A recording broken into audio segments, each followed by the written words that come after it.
Mehdi Hasan is editor-in-chief and CEO of Zeteo news platform. Thanks for coming on the programme, Mehdi. It's good to see you again. I wonder what we're to make of these reports. I mean, I would say don't be surprised by these reports. Some of us have been saying for 22 months that this was the goal, that this was never about hostages, this was never an anti-terror operation. This was an excuse by the Israeli far right, which controls the Israeli government right now, to use the horror show, the massacres, the war crimes of October the 7th, to go back into Gaza and take back the land. It's always been about the land for these folks. And they're not hiding it. They've been saying it for months. And now Netanyahu's saying what his own cabinet ministers have been saying for months. Every time I came on a show like this and cited a cabinet minister, someone from the pro-Israel side would say, well, they're not the prime minister, they're not the main person, they're not in the war cabinet. Well, now you've got Netanyahu being quoted by security sources saying that this is the plan. They're doing it. They have a green light from the president of the United States. And this is what many of us warned about and worried about. I guess part of the answer, or could be, unless you're right, that the whole aim was to reoccupy Gaza, that if Hamas were to release the hostages, there would be, one would have thought, no logical need to go and reoccupy the whole of Gaza until they do.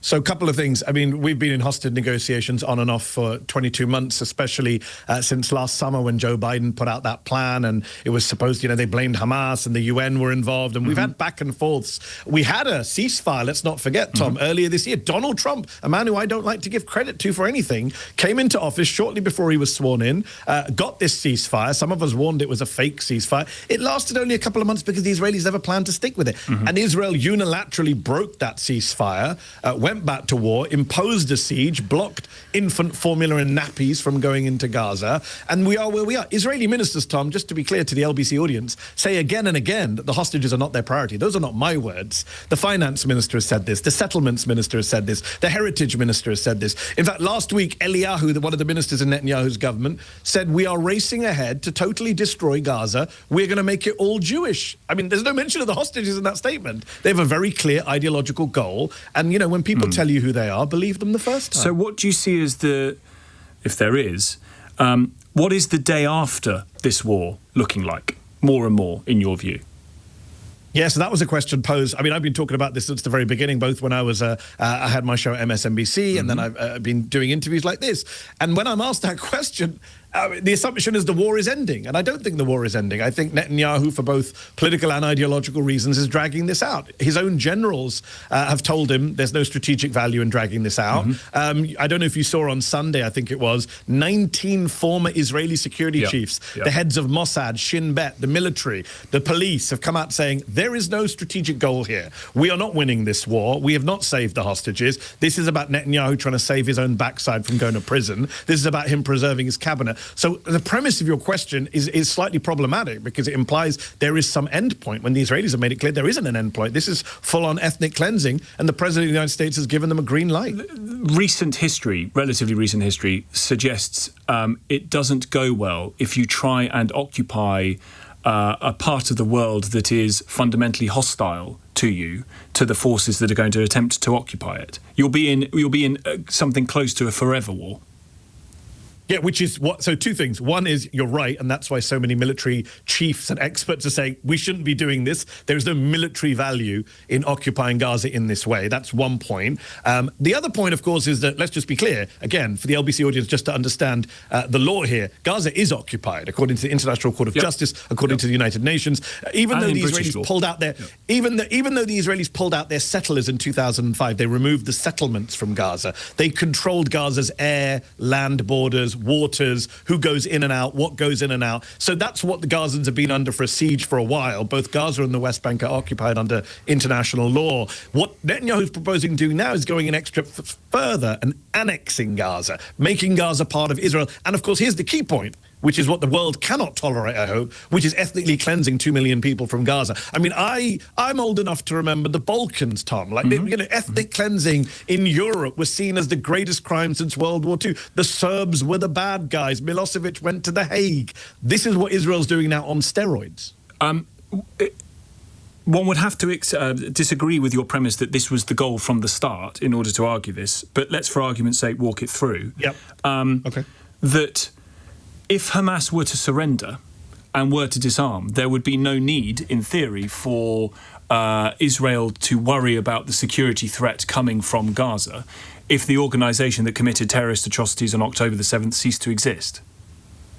Yeah, but I mean, if it ceased to exist, sure. But that's not how international politics works, right? You can't just fantasize a solution and make it happen. They do exist, right? They do exist. They are fighting. They haven't been destroyed by Israel. I mean, Israel's failed in its own goals of destroying Hamas. If that's a goal you support as an Israeli or supporter of Israel, it hasn't happened. That's why these 19 security chiefs are speaking out. The 19 security chiefs who are speaking out, the former heads of Mossad, they're not pro-Hamas, Tom, are they? They're not someone. Sure. No one would accuse any of them. They're saying that this is a war that isn't working, right? If anything, it's helping Hamas. Some of us said this on October 8th, 9th, 10th, 2023. If you do this, all you're doing is you are perpetuating the violence. If you kill thousands of Palestinians, leave thousands of Palestinian children orphaned, what do you think they're going to do other than join Hamas? If you destroy Hamas, you don't think...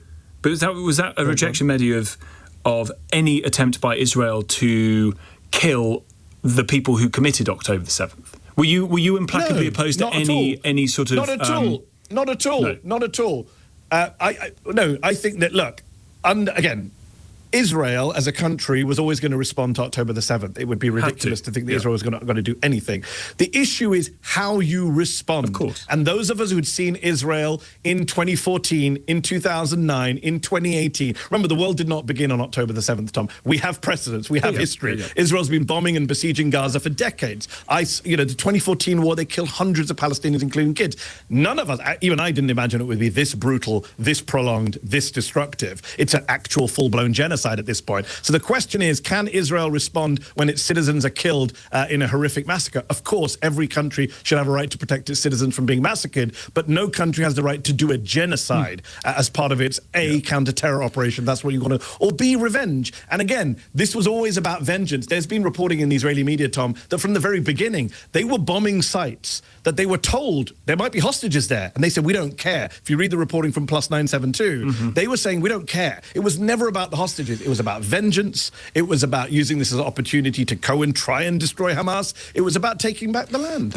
Obviously, you use the word genocide there. That is an opinion rather than a fact of the court who have to rule on that for now. Can I ask you about another area? It's the opinion. It's the opinion of most genocide scholars who have looked at this. Yeah. Can I ask you about something separate that you did, which I saw the other day, a debate you did on YouTube? You really you went in for some real self-flagellation by debating. Was it 20 or 25 sort of far-right guys? One of whom outed himself to you. Self-flagellation is a good term. Yeah, one of whom outed him to you as a literal fascist who described the Holocaust as, I'm quoting now, a little bit of persecution. I read that man has now lost his job. He's been sacked. I wonder what you make of that. Well, I'm not sure what to believe about that, because some people online have pointed out that Connor, I think his name was, the self-proclaimed fascist who came to debate me on the Jubilee YouTube show. He claimed to have lost his job. He did that thing that lots of right-wing people do where they're like, oh, look at me, I'm the victim. He did a fundraiser, made lots of money from his far-right friends. Turns out, according to some people, and I don't know how true this is, that actually he lost his job earlier this year, and he used this as an excuse to say, I lost my job because of what I said. By the way, I should point out, he was crying about free speech, free speech. This guy and many of those people who I debated on that show astonishingly don't support the Constitution, don't support democracy, don't support free speech. So it's a little bit hypocritical when they then reach for free speech as a defense.